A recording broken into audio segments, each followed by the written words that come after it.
right, we do have sound. There we go.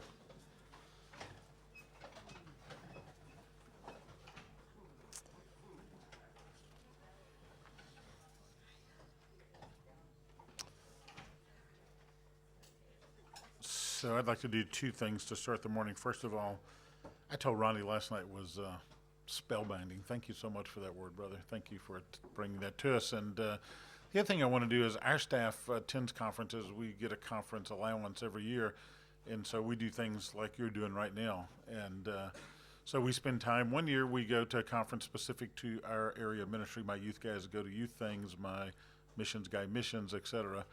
And then the other year we travel as a staff team, and there's enough money given to us to take our spouses with us. And so we will either find a conference to go to, or we'll go to a city and visit four churches, and one morning, one afternoon, two different churches, same thing next day. And then we do some type of service together. We find a food bank or something to do so we can serve the community we're in.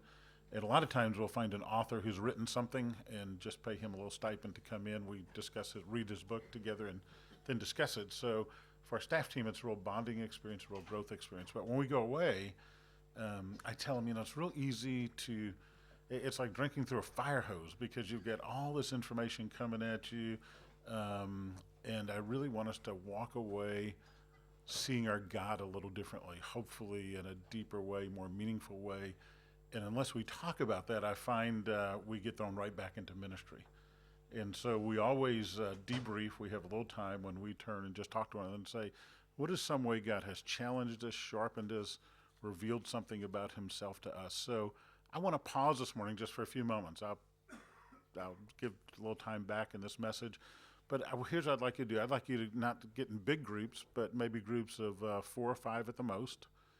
And I want you just to talk about some way God has challenged you, sharpened you, refreshed you, encouraged you this week. It could be a conversation around the table. It could have been through something you've heard here. It could be these field updates. But I really want you to think about some way that God has impacted you this week, because we want to be doers of the word, not only hearers, right? And I find if we verbalize those things and have to think through them versus just going home and re-engaging without thinking through that. So I'd like for you to get in groups of 3, 4, 5, no more than 5. And some way God has challenged you, sharpened you, encouraged you, some fresh glimpse of himself that he's given to you through your time here this week. Ready? I'm going to give you about 5 or 7 minutes because there'll be no more than 5 in a group, and I want you to talk about those things. So take your time and do that.